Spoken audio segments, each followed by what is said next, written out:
Welcome back. Today we are joined again by Selamat datang kembali. Hari ini kita kembali bersama John Helmer, salah satu jurnalis barat yang paling lama bertugas di Moskow sejak tahun 1989, jika saya tidak keliru. Terima kasih telah hadir dalam program ini untuk membahas berkas Epstein, dan saya kira kompleksitas serta dampaknya terhadap politik internasional. Impact on international politics.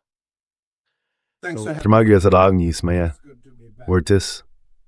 So, well, Jadi, kita bisa mulai dengan apa yang sekarang disebut sebagai hubungan Rusia.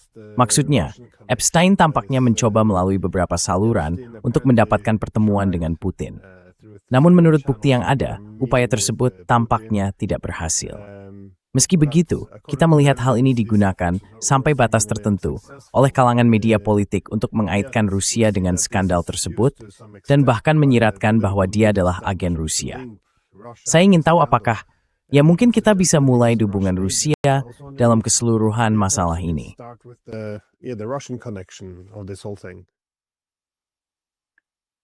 Let's start, by putting Mari kita mulai dengan menempatkan sejumlah konteks umum. Dan ketika kita sampai pada rincian upaya Epstein untuk terhubung dengan Rusia, semuanya berujung pada nol. Tapi mari kita lihat dalam konteks seperti ini. Pertama-tama, politik kekuasaan adalah hal yang cukup mudah memicu ketegangan di setiap negara. Dan setiap tambahan kecil menjadi bahan bakar bagi api itu, setiap selembar kertas. Skandal Epstein jelas merupakan isu besar dalam politik AS. Dan ada rekan-rekan Epstein secara individual, Mandelson di Inggris, Jagland di Norwegia, Lajcak di Slovakia, dan Lang di Paris. Semua individu ini menjadi bahan bakar politik di negara masing-masing, dalam konteks politik masing-masing. Di Rusia dan di Amerika Serikat, kita memiliki konteks yang biasa, keduanya sedang berperang satu sama lain. Itu sangat penting. That's very important. Second, they're trying to negotiate out of that. Kedua, mereka sedang berusaha bernegosiasi untuk keluar dari perang itu. Kita bisa menyebutnya kisah tentang dua pemilu paruh waktu. Trump menghadapi pemilu paruh waktu, di mana ia kemungkinan besar akan kehilangan dukungan signifikan di Kongres. Dan Presiden Putin juga menghadapi pemilu paruh waktu pada tanggal 20 September, di mana jika kebijakan Bank Sentral saat ini terus dijalankan tanpa terobosan politik atau militer di garis depan, kemungkinan besar akan muncul kekecewaan politik yang besar, rasa frustrasi, dan mungkin juga reaksi balik di Rusia. Jadi kedua negara menghadapi krisis pemilu paruh waktu yang akan datang. Dalam konteks ini kita memiliki masalah umum lainnya. Entah mengapa di semua negara, orang tampaknya lupa apa yang dilakukan kelas penguasa ketika mereka tidak sedang diawasi. Fakta bahwa mereka berhubungan seks, fakta bahwa mereka memperlakukan pasangan seksual mereka dengan kasar, fakta bahwa itu sama seksi bukan hal baru. And it's not new for ruling classes. Dan hal ini bukanlah sesuatu yang baru bagi kelas penguasa. Seseorang hanya perlu membaca memoir Casanova untuk memahami bagaimana orang-orang berperilaku di istana-istana Eropa pada abad ke-17 dan ke-18.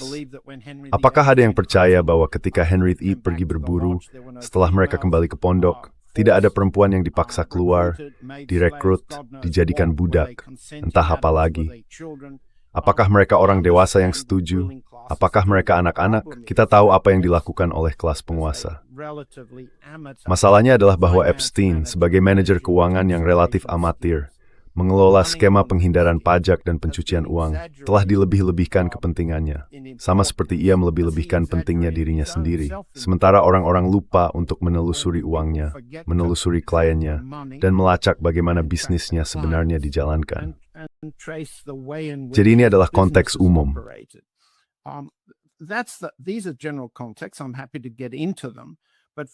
Saya senang membahas hal itu.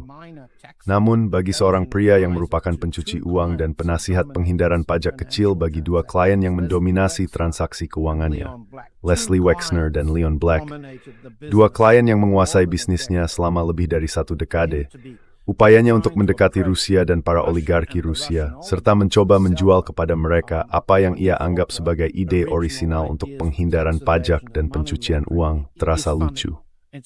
Lucu karena para oligarki Rusia telah memelopori sistem mereka sendiri, untuk pencucian uang dan penghindaran pajak selama 10 tahun sebelum Epstein muncul di panggung. Dan mereka sudah memiliki jaringan mereka sendiri di AS, Eropa, dan seluruh dunia untuk melakukan hal itu. Jadi, yang kita miliki saat ini adalah rincian tentang apa yang ia coba lakukan, dan hal-hal itu dibesar-besarkan karena email-emailnya bisa disalahartikan.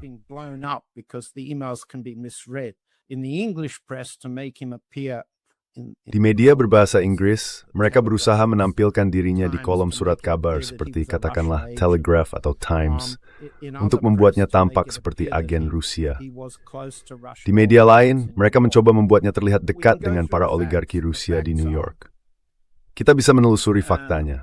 Faktanya adalah, jika Anda pergi, dan para pendengar yang meragukan apa yang akan saya katakan bisa mencobanya sendiri, pergilah ke perpustakaan Epstein dan cari nama-nama tersebut. Ketik Putin, dan Anda akan mendapatkan sekitar horse movie 2 entry. Percayalah, membaca semuanya yang foto membosankan. Sebagian besar di antaranya adalah clipping purse yang ditentor Epstein di New York, di tempat lain dari berbagai sumber. Received from all sorts of sources, and the interesting thing about them is that they're not. Dan hal yang menarik tentang mereka adalah bahwa mereka sebenarnya tidak terlalu kompeten. Mereka tidak menunjukkan adanya upaya nyata untuk memahami politik Rusia. Ia dikirimi klip dari Washington Post, New York Times, dan Wall Street Journal. Sekarang, apa yang bisa dipelajari tentang politik Rusia dari media-media itu? Tidak ada selain informasi yang menyesatkan. Epstein terlalu bodoh untuk mengetahui perbedaan antara misinformasi, disinformasi, Ia mengajarkan sesuai dengan sosum Purst, dan borong malik bereik Charlie Skuni. It's a step paham, antara tongkat gurni, agera, reflecting, Nislang na slang you. Jadi nilai dem elegan a Norwegi, Thorbjörn Jagland, untuk mendekati Putin. Approach Putin. He tried to use the Slovak. Dia mencoba menggunakan Miroslav Lajčák dari Slovakia, yang pernah menjabat sebagai Menteri Luar Negeri, dan telah bertemu Sergei Lavrov 4 kali, untuk mengatur sebuah pertemuan. Ia juga mencoba meminta bantuan Ehud Barak, mantan Perdana Menteri Israel dan Kepala Intelijen Militer, yang bertemu Putin 2 kali saat menjabat sebagai Perdana Menteri pada tahun 2000 dan 2001 untuk mengatur pertemuan dengan Putin. Yang ia dapatkan hanyalah tawaran undangan ke Forum Ekonomi Vladivostok, yang tentu sudah sangat kamu kenal, atau Forum Ekonomi St. Petersburg, yang juga sama-sama kamu kenal, atau 1-2 forum bisnis di tempat seperti Sochi, di mana, sebagai umpan, ia ditawari jabat tangan di tengah kerumunan. Sebuah jabat tangan dengan Presiden Rusia di antara para pebisnis yang semuanya sedang menjual sesuatu, terutama diri mereka sendiri.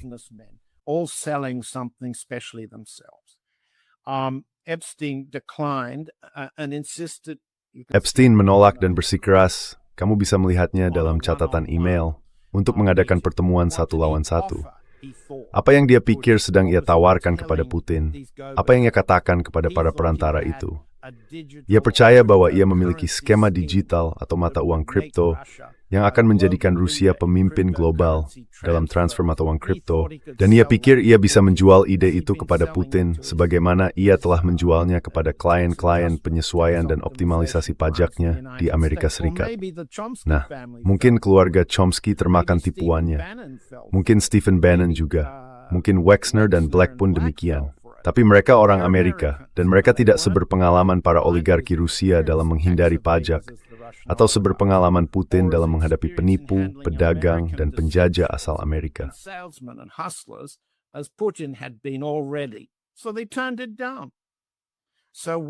Jadi mereka menolaknya. Ketika Epstein mengetahui bahwa ia tidak bisa mendapatkan pertemuan langsung dengan Putin, ia mencoba berbagai cara lain. Dalam email-emailnya terlihat bahwa ia meminta sekretarisnya untuk memesan penerbangan ke Crimea.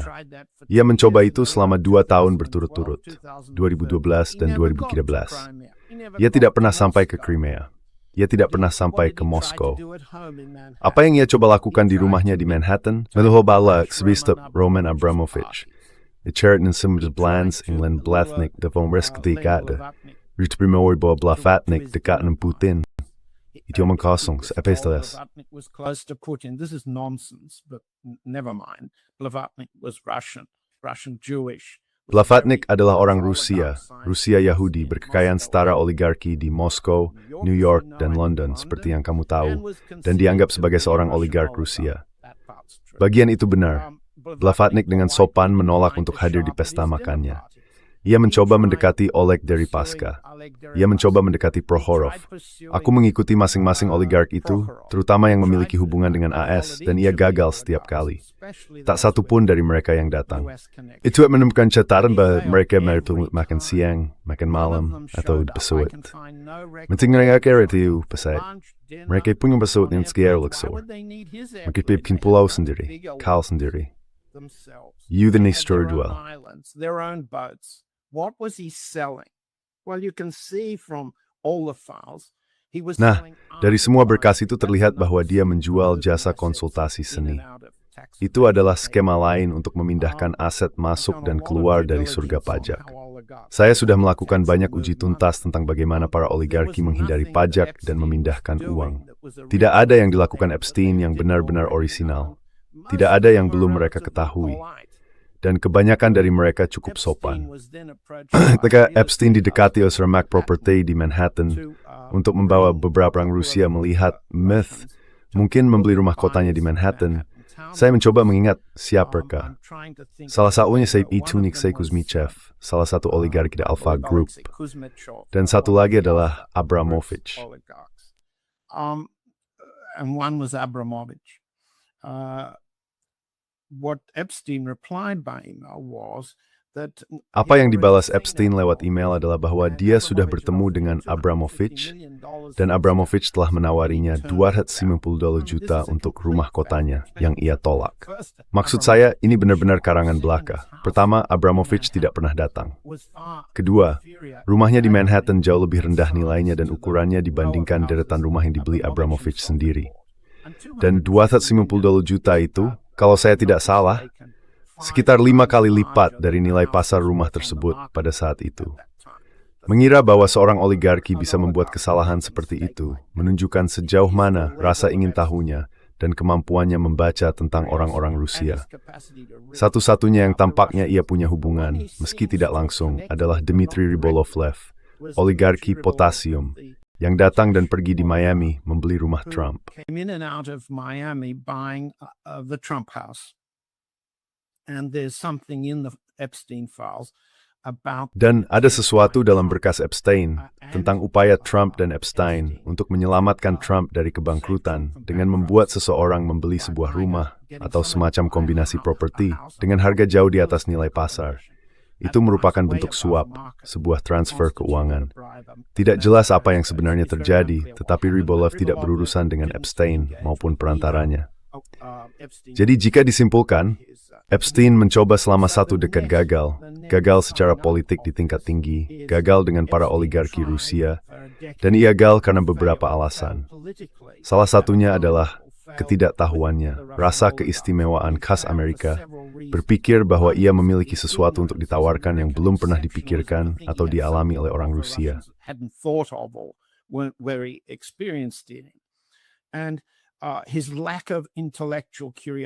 Dan kurangnya rasa ingin tahu intelektualnya.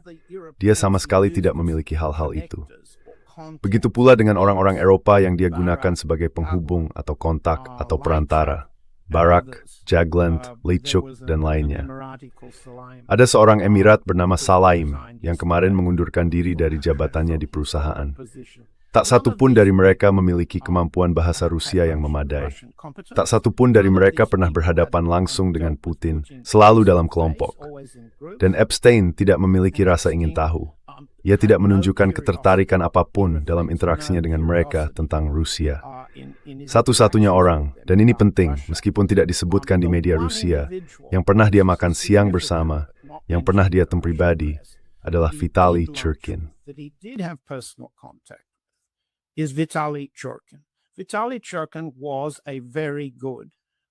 Vitaly Churkin adalah duta besar Rusia untuk Perserikatan Bangsa-Bangsa yang sangat baik, seorang pembicara yang cakap, cerdas, dan berprestasi, yang meninggal dunia terlalu dini pada Februari 2017. Catatan menunjukkan bahwa Churkin setuju untuk bertemu dengan Epstein di rumahnya di Manhattan dan dibujuk untuk kembali.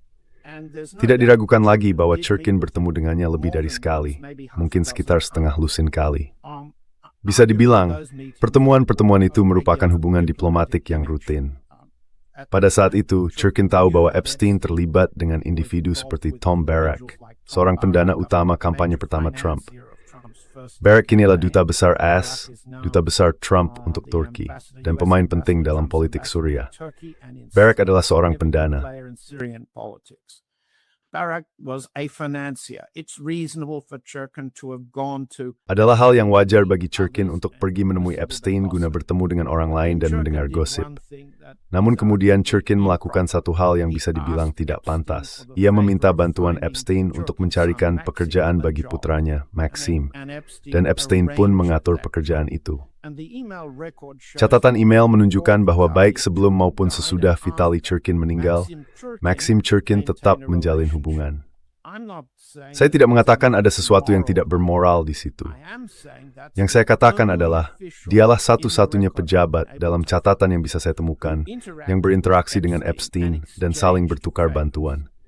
Itu tidak banyak, dan sama sekali tidak ada hubungannya dengan Presiden Putin, Kremlin, atau tuduhan yang berasal dari Le Monde, Telegraph, atau omong kosong lain yang dibaca orang di Eropa.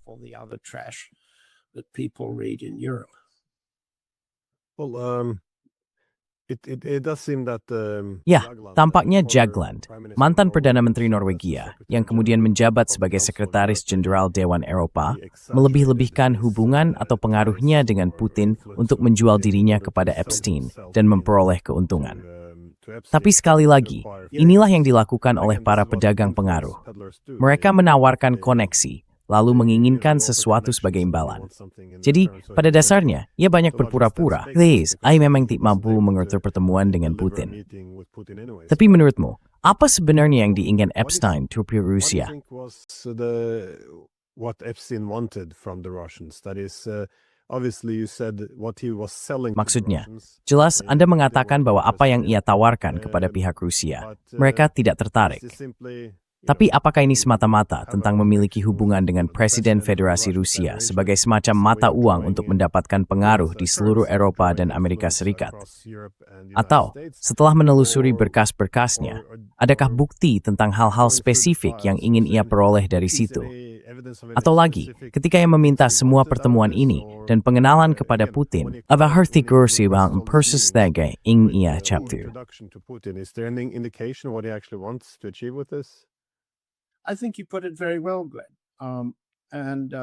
Saya rasa kamu mengatakannya dengan sangat baik, Glenn.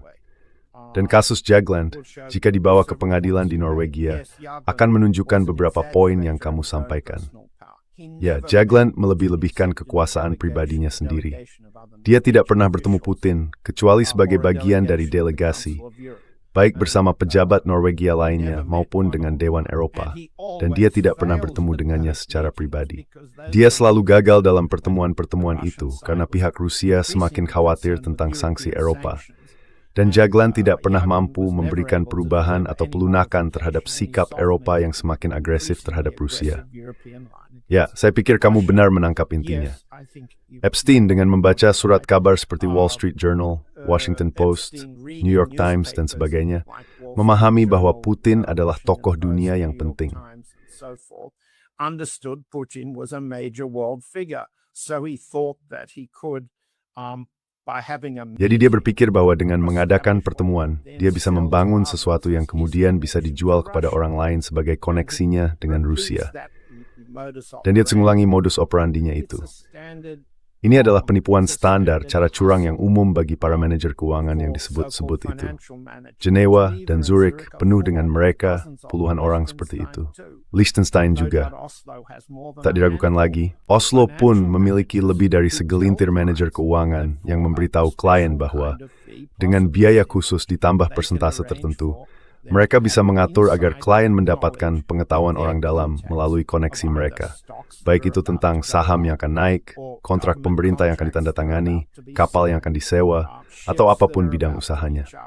Manajer keuangan yang disebut demikian, Staljenis wel waren orang regzi UNICEF naling McLean. Through so-called connections. Yes, that's what he was doing. However, Ya, itulah yang dia lakukan. Namun, saya perlu menekankan bahwa penyelidikan pers terhadap pelanggaran seksualnya jauh melampaui kemampuan Forbes, Wall Street Journal, dan media lainnya dalam menelusuri situasi keuangannya, dan hasilnya tidak bagus. Dari analisis Forbes, terlihat bahwa ia berhasil mengumpulkan apa yang disebut sebagai kekayaan sekitar 510 juta dolar, yang terdiri kira-kira setengah dalam bentuk tunai dan setengah dalam bentuk properti. Seberapa banyak dari jumlah itu yang ia curi dari kliennya patut dipertanyakan. Anda lihat, hal seperti ini sangat umum terjadi, terutama di Swiss, Liechtenstein, dan London, di mana manajer keuangan seperti dia sering mencuri dana pokok dari klien mereka.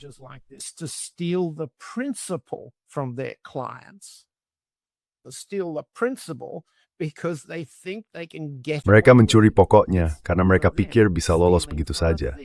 Bagi mereka, itu seperti mencuri dari pencuri. Mengapa Wexner membayar seorang manajer keuangan sebesar 200 juta dolar, lalu kemudian memutuskan hubungan dan mendapatkan kembali 100 juta dolar? Jawaban jujur hanya akan ditemukan ketika Wexner dihadapkan ke Kongres, di bawah sumpah, dan diinterogasi silang, atau lebih baik lagi, di pengadilan. Amerika Serikat memiliki undang-undang RICO, Racketeer Influenced and Corrupt Organizations Act, yang akan menjerat mereka semua. Wexner, Black, Noam Chomsky, Stephen Bannon, semuanya. Mereka terlibat dalam sebuah konspirasi, sebagaimana disebut dalam hukum, dengan kejahatan dasar. As it's termed in law, with a predicate crime. Tax evasion is one of those crimes. Penggelapan pajak adalah salah satu kejahatan itu. Perdagangan orang dalam adalah yang lainnya. Di antara keduanya ada jalan buntu Trump. Pemerintahan Trump telah membuka berkas Departemen Kehakiman yang sedang kita bicarakan sekarang, tetapi menolak membuka berkas Departemen Keuangan. Berkas-berkas itu menunjukkan transaksi lebih dari 4.200 di antaranya, menurut Senator Wyden, seorang Demokrat dari Oregon. Mereka menunjukkan lebih dari $1 miliar yang mengalir melalui satu rekening, lagi-lagi menurut Komite Wyden. Partai Demokrat belum berhasil memaksa Partai Republik untuk membuka berkas keuangan tersebut. Jadi kembali ke awal, Forbes mengakhiri penyelidikannya pada, kita tidak tahu mengapa sejumlah kecil pembayar biaya itu membayar begitu banyak.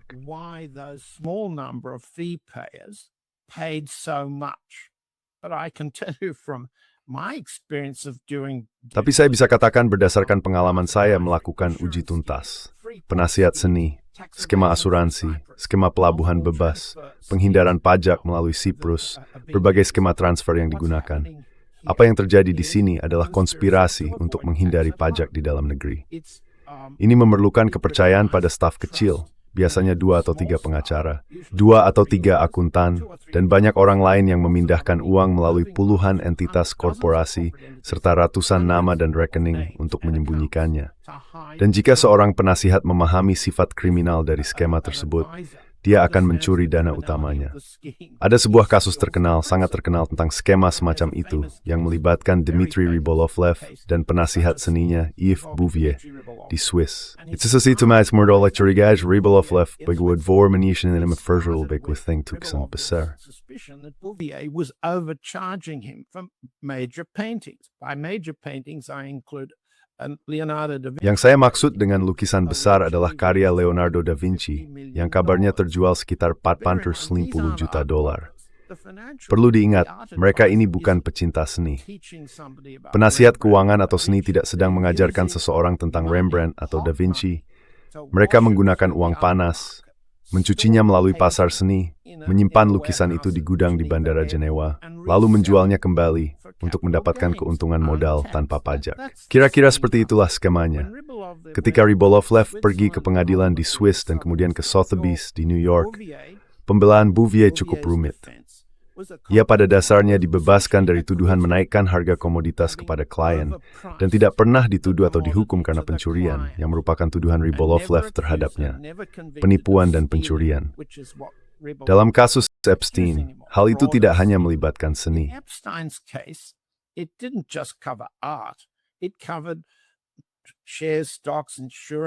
Itu mencakup saham, obligasi, asuransi, premi, properti, kebangkrutan palsu, apapun namanya. Tapi kita belum sampai pada titik terendahnya. Jadi kembali ke pertanyaanmu, jika kita menelusuri transaksi keuangan itu, menelusuri masing-masing individu, kita akan sampai pada situasi di mana banyak pelanggaran RICO yang tidak ingin dituntut oleh pemerintahan Trump. Sekarang, disitulah kita berada, dengan seorang pria yang pada dasarnya menjual koneksi kepada segelintir klien yang memiliki uang panas dan ingin ia kelola dengan imbal hasil 5% atau 10%. Lalu mereka menyadari bahwa dia mencuri jumlah yang jauh lebih besar.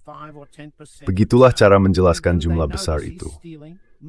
Ketika kita sampai pada penafsiran Rusia tentang apa yang sedang terjadi, kita memasuki jenis politik yang berbeda, dan mungkin kita akan membahas itu juga.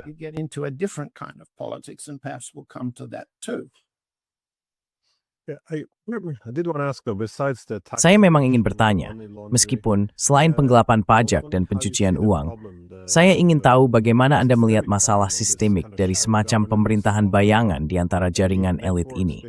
Saya rasa dalam hal ini, kasus Norwegia menonjol karena setidaknya di negara ini, orang-orang benar-benar terkejut. Ini negara kecil, sekitar 5 juta penduduk, namun sangat tidak proporsional keterwakilannya dalam berkas Epstein. Ada begitu banyak kontak. Dan lagi, dari sudut pandang saya, hal itu sangat masuk akal jika melihat kemana pemerintah menempatkan dananya. Pemerintah Norwegia memiliki ambisi untuk menjadi kekuatan kemanusiaan internasional. Mereka akan menghabiskan miliaran untuk bantuan, tetapi ketika mereka mengatakan bantuan, itu bukan berarti memberi makan orang miskin. When they say aid, it's not feeding the poor. This money is then channeled through NGOs. Uang ini kemudian disalurkan melalui LSM dan lembaga think tank, pada dasarnya menciptakan wadah besar tempat para politisi bisa terus kembali. Jadi ada sirkulasi elit. Mereka semua memiliki insentif untuk saling melindungi. Dan para politisi ini juga bisa membeli pengaruh untuk diri mereka sendiri. Mereka bisa membangun karier, membeli posisi di lembaga internasional, dan mendapatkan kembali uang tambahan itu. Sekali lagi, ini bukan hanya soal LSM. Banyak dari apa yang mereka sebut bantuan, yang berasal dari uang pembayar pajak, bahkan mengalir ke Clinton Foundation dan organisasi serupa. Mereka melakukan ini, dan akhirnya menempati posisi nyaman di lembaga internasional, mendapatkan akses ke jaringan yang berpengaruh.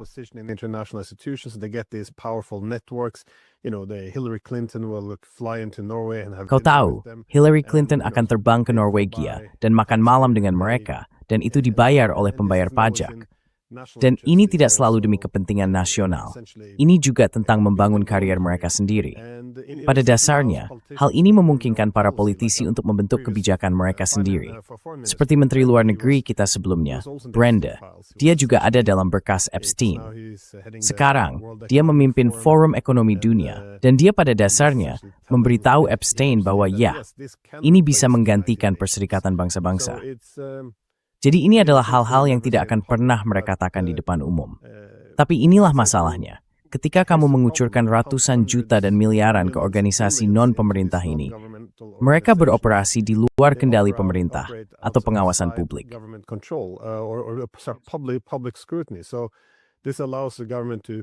Jadi, hal ini memungkinkan pemerintah untuk menjalankan kebijakannya sendiri tanpa pengawasan. Ini juga memberi kesempatan bagi para politisi untuk ikut campur dan akhirnya menjadi operasi pengaruh besar-besaran. Misalnya, salah satu politisi yang memimpin proses perdamaian Oslo pada tahun 1990-an, Epstein meninggalkan $10 juta untuk anak-anaknya. Saya tidak tahu persis alasannya, tapi mungkin bukan semata-mata karena kemurahan hati. Mereka saling menukar jasa. Mereka menggunakan uang publik untuk membeli posisi berpengaruh bagi diri mereka sendiri, lalu memanfaatkannya untuk terpilih kembali, mendapatkan jabatan bagus, atau menerima suap. Namun, menurut saya, masalahnya jauh lebih luas. Karena begitu tata kelola internasional dilakukan melalui LSM, akuntabilitas pun hilang.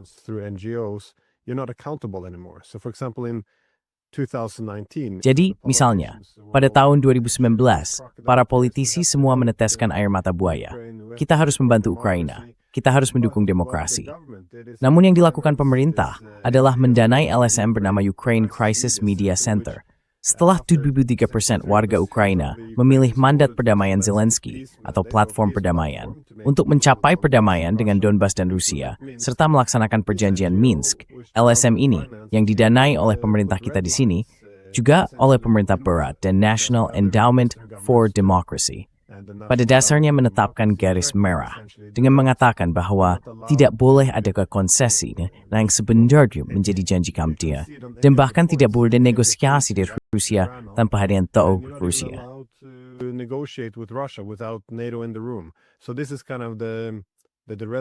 Jadi ini semacam garis merah yang seharusnya kita tetapkan. Tapi kamu tidak akan bisa melakukannya secara terbuka. Sama seperti Menteri Luar Negeri sebelumnya yang tidak diizinkan untuk secara terang-terangan mengatakan bahwa kita harus mengganti PBB dengan Forum Ekonomi Dunia. Tapi kamu tahu, lewat jaringan tersembunyi seperti ini, kamu bisa melakukan apapun yang kamu mau. Jadi kekhawatiran saya sekarang adalah soal pembersihan. Konsekuensinya, mereka hanya akan mencari kasus-kasus individu, beberapa oknum, sambil memperingatkan, jangan coba-coba seluruh sistem. Ini MAGA. Ini bukan sesuatu yang kita inginkan. Dan pada akhirnya, para elit akan memutuskan untuk memaafkan diri mereka sendiri dan melanjutkan hidup.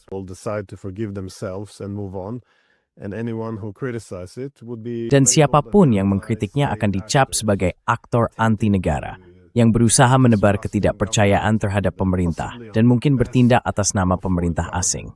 Dan setelah itu, mereka akan melanjutkan, sementara sistemnya sendiri tidak akan berubah. Semua miliaran dana itu dialirkan ke, kamu tahu, organisasi non-pemerintah yang dijalankan pemerintah, yang jelas merupakan kontradiksi istilah. Tapi ya, menurutmu bagaimana ini akan berjalan? Karena kemarin disebut bahwa Amerika Mekert sebenarnya tidak di Alban. Media tampaknya berusaha mengalihkan perhatian dengan isu Russia Gate dan seluruh hal itu.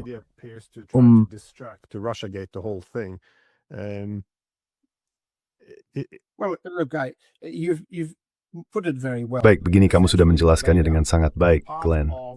Pada dasarnya, kamu telah menguraikan sebagian dari struktur kekuasaan imperial, dan tiba-tiba kita melihat melalui dokumen Epstein bagaimana imperialisme bekerja secara finansial dan ekonomi. Sekarang, Norwegia adalah pemain besar. Aku tidak perlu memberitahumu dengan baik dalam bidang pelayaran, dan meskipun begitu, aku belum memeriksa apakah ada skema pelayaran atau para oligarki pelayaran dari Norwegia yang terlibat. Aku rasa tidak. Norwegia adalah kekuatan besar dalam minyak dan gas. Dan seperti yang kamu katakan, melalui pengaruhnya dan jangkauan LSM-nya, negara itu menghasilkan berbagai macam organisasi propaganda think tank yang mengaku independen, tetapi sebenarnya menjalankan perang melawan Rusia.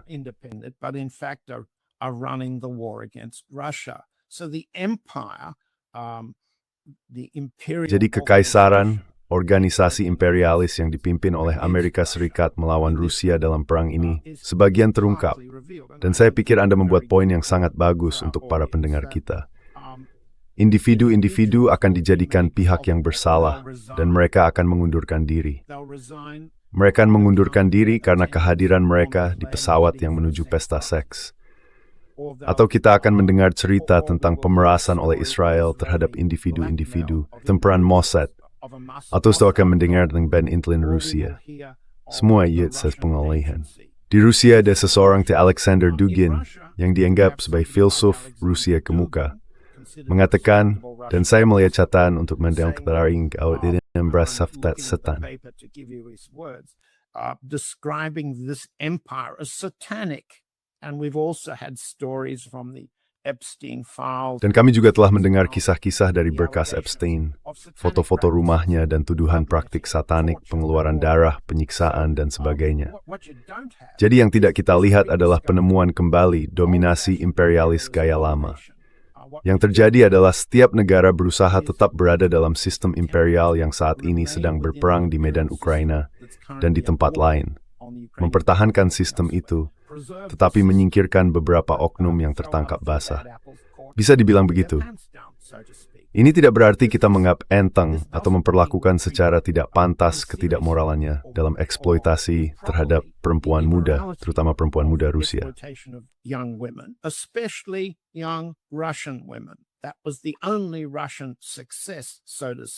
Itu adalah satu-satunya keberhasilan Rusia, bisa dibilang, yang pernah dimiliki Epstein. Ia merekrut perempuan Rusia untuk bertindak sebagai pekerja seks di beberapa pesta tersebut. Hanya itu. Namun kisah seks, kisah Israel, kisah satanisme versi Dugin semuanya adalah pengalih perhatian dari mekanisme keuangan yang mendasari kekuasaan Imperium AS di Eropa, di mana Norwegia memainkan peran sebagai pihak bawahan dan terafiliasi. Ya, tetapi sekarang, saat terdenis besar keliling Rusia, saat ini ada krisis yang sangat serius di Moskow, mengecek syarat-syarat di mana Rusia dapat mencapai dengan pemerintahan Trump untuk perdamaian di Manping, Ukraina. Russia can agree with the Trump administration for a peace on the Ukrainian battlefield. And for the first time in my memory, the foreign minister... Dan untuk pertama kalinya dalam ingatanku, Menteri Luar Negeri sedang dikritik secara aktif sejalan dengan pandangan Kirill Dmitriev mengenai negosiasi. Presiden Putin baru saja mengganti delegasi yang akan berangkat ke kemana kali ini, Jenewa, minggu depan, untuk pembicaraan dengan delegasi Ukraina. Ia telah demilitarisasi delegasi tersebut dan menempatkan kembali Vladimir Medinsky sebagai penanggung jawab. Saat ini kita menghadapi krisis serius dalam pembuatan kebijakan di bidang perang di Moskow, di mana Kirill Dmitriev sedang unggul. Nah, hal itu penting jika kita melihat Dmitriev. Apa yang dia katakan tentang kasus Epstein? Ia menonjolkan sisi seks, menonjolkan unsur satanisme, menyoroti keterlibatan Mendelssohn, dan sama sekali menghindari bentuk kritik apapun terhadap pemerintahan Trump.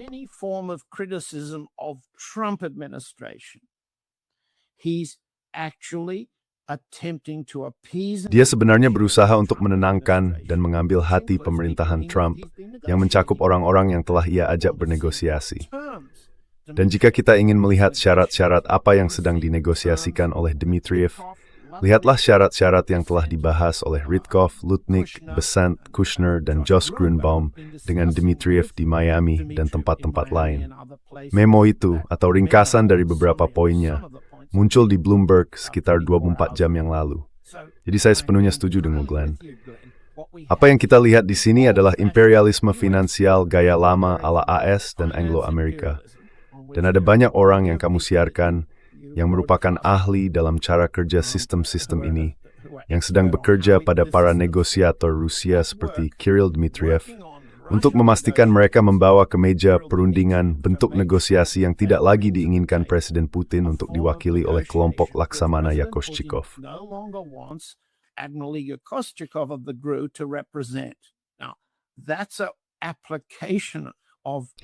Nah, itu contoh dari, sebut saja, imperialisme terapan, di mana salah satu pihak Rusia berusaha mengalihkan perhatian dari struktur dasarnya. Mengapa? Karena teori di Moskow menyatakan bahwa Rusia dapat memajukan kepentingannya dengan membuat kesepakatan dengan elemen-elemen tersebut.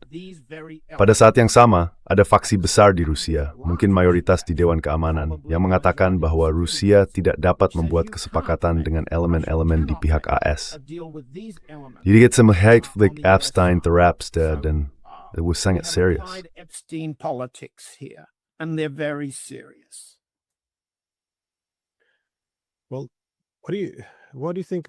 Nah, menurutmu apa konsekuensi dari upaya untuk pada dasarnya membuat kasus Russiagate terhadap berkas Epstein ini? Karena pelajaran dari versi-versi sebelumnya menunjukkan bahwa hasilnya sangat tidak bisa diprediksi. Misalnya, jika kita kembali ke tahun 2015, Russiagate yang asli sangat berkaitan dengan politik domestik Amerika Serikat. Seperti yang kita pelajari dari semua dokumen itu, tim Hillary Clinton tidak bisa menghentikan Trump. Seperti yang dikatakan Trump sendiri, dia bisa menembak seseorang di Manhattan, dan hal itu tidak akan mengaruhi posisinya dalam jejak pendapat. Jadi, mereka berasumsi bahwa mengaitkannya dengan wanita kryptonite yang akan jatuh.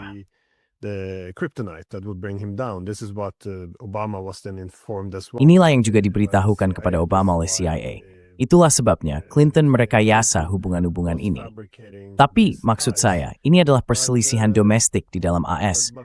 Namun kisah tentang campur tangan Rusia pun lahir, dan hal itu membawa konsekuensi besar. Saya sangat yakin bahwa jika kita tidak memiliki Russiagate, mungkin kita juga tidak akan memiliki perang di Ukraina. Bahkan pada tahun 2020, selama pemilihan baru, Anda melihat hal serupa terjadi dengan skandal laptop Biden. Hal itu kemungkinan besar akan membuat Biden kalah dalam pemilihan. Jadi, apa yang dilakukan orang Amerika? Mereka merusiagate-kannya. Mereka menarik Rusia ke dalam perselisihan internal. Rusia sama kali tidak etnian itu. to this whole internal squabble, which it had nothing to do with. So you had this 51 intelligence agents. Jadi ada 51 agen intelijen yang berbohong, mengatakan bahwa kamu tahu sidik jari Rusia ada di mana-mana, padahal sama sekali tidak ada jejaknya. Dan kemudian mereka mencoba menarik kembali pernyataan itu. Tapi media mengulanginya, dan media sosial melakukan sensor. Maksud saya, Twitter bahkan menangguhkan seluruh akun New York Post pada saat itu. Tentu saja kamu bahkan tidak bisa membagikan tautannya. Facebook melakukan hal yang sama. Mereka mengubah algoritmanya agar orang tidak bisa melihatnya. Belakangan, Zuckerberg mengatakan bahwa FBI yang menyuruh mereka. Jadi sekali lagi, ada cerita buatan tentang Rusia ini untuk menutupi korupsi dan skandal internal di AS. Dan sekali lagi, inilah tujuan dari sosok musuh bayangan.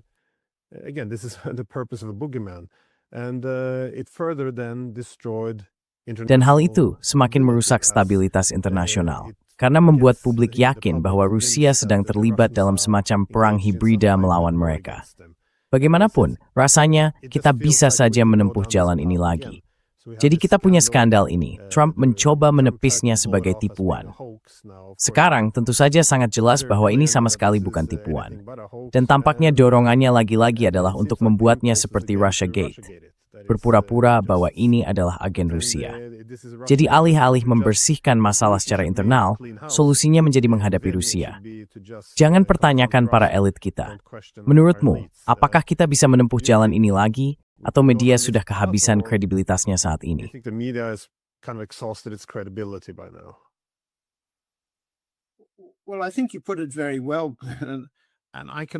Baik, saya rasa Anda mengungkapkannya dengan sangat baik, Glenn. Dan saya hanya bisa setuju dengan penjelasan Anda tentang bagaimana perang propaganda memperkuat perang imperialis. Yang ingin saya tambahkan, berbicara dari sisi Rusia agak berbeda.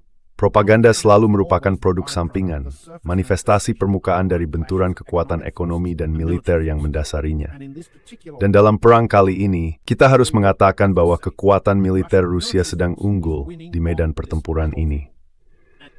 Jika Kremlin mengizinkan hal ini berlanjut tanpa mencapai kesepakatan negosiasi dengan pihak Amerika yang diuntungkan dari perang propaganda ini, hasil akhirnya akan menjadi berakhirnya ekspansi NATO ke arah timur, setidaknya di front tersebut.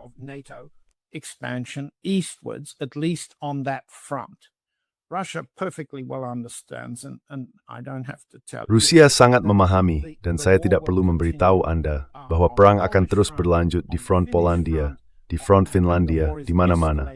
Perang saat ini sedang meningkat di laut dan juga di Arktik, dari Greenland hingga Kanada dan berlanjut ke timur jauh. Jadi Rusia menghadapi masalah sulit, harus menang di satu medan perang agar dapat terus bertempur secara efektif di semua medan perang lainnya. Propaganda di Amerika Serikat tidak penting. Kontrapropaganda Rusia, Potimworski pun tak berarti berbesar pada tingkat peperangan ini. Sejarah pun kuanekong. Guns matter. Force matters. The truth long ago ceased to... Kebenaran sudah lama berarti meyakinkan rezim-rezim Eropa yang semuanya lemah secara politik untuk berhenti dari hal ini. Jadi tidak akan ada bedanya apabila jika ada kekuatan di London atau di Washington yang meselanya Rusia atas satu hal atau lainnya. Itu sama sekali dan berpenyu. Yang jauh lebih bermasalah secara mendasar adalah adanya faksi di Moskow yang percaya bahwa kepentingan Rusia akan diuntungkan melalui kerjasama bisnis, kerjasama ekonomi yang disebut Formula Anchorage, dengan elemen-elemen dalam pemerintahan Trump yang paling terancam oleh sebut saja berkas Departemen Keuangan tentang Epstein. Let's call it the Treasury file on Epstein.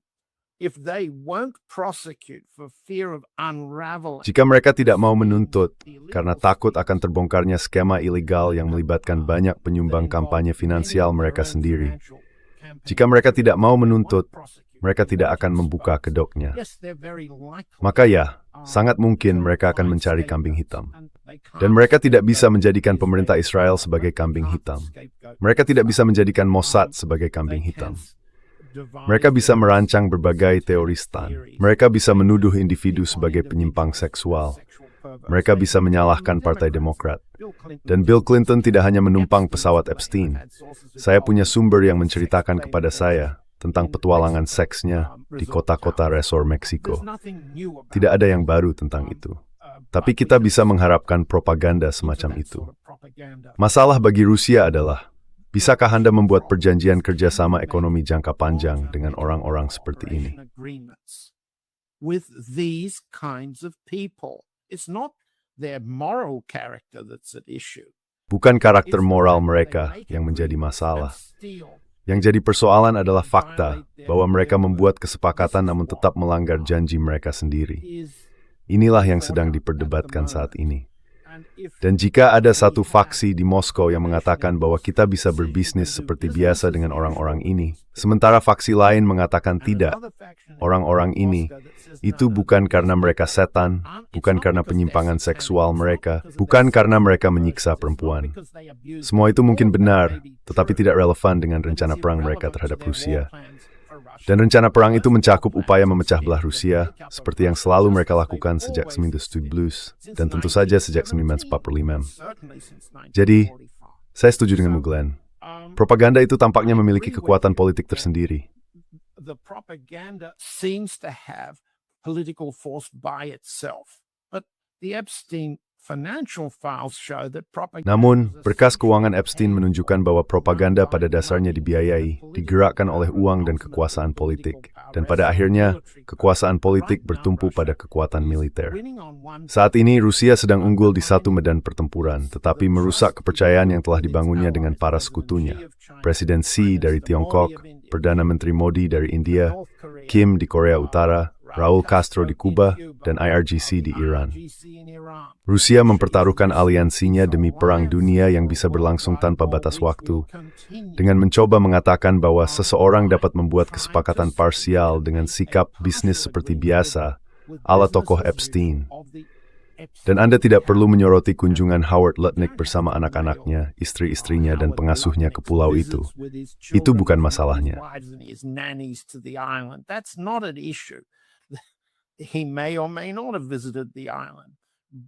Mungkin dia pernah atau tidak pernah mengunjungi pulau itu. Tetapi struktur keuangan dari orang-orang yang menempatkan Trump berkuasa dan yang meraup keuntungan dari perang melawan Rusia, dari Kuba emas di luar angkasa, dari tembok tarif, seluruh struktur agresivitas imperial terhadap Rusia, Tiongkok, Korea, Iran, Kuba, Venezuela, semuanya sedang terungkap. Dan tidak masalah apapun bentuk propaganda pengalihan yang dibuat oleh pers Amerika. Yang penting adalah keputusan-keputusan yang saat ini masih enggan diambil oleh Presiden Putin. Syarat-syarat untuk berperang dalam jangka pendek hingga pemilu paruh waktu Rusia, dan perang jangka panjang untuk masa depan, untuk suksesi kepresidenan di Rusia. Dilihat dari sudut pandang Rusia, kita tidak akan sampai kemana-mana dengan teori Dugin tentang dunia yang bersifat setan, kecuali jika dunia itu menjadi Kristen Ortodoks sesuai dengan kehendaknya.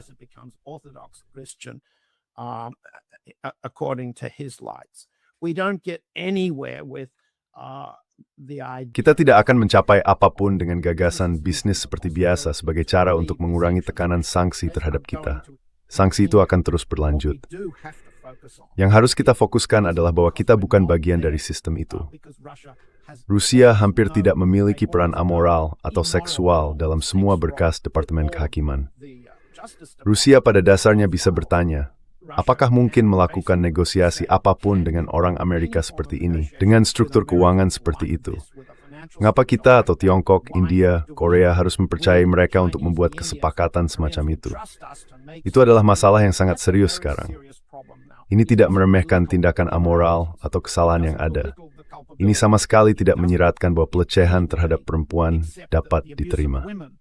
Porket, Nyogyamin skradawar tur just think is step marriage with the propubler imperialing permanent inger. It's a smearing awake flank to the Brownies ass tenth. Which is what the US community wishes to impose on Russia.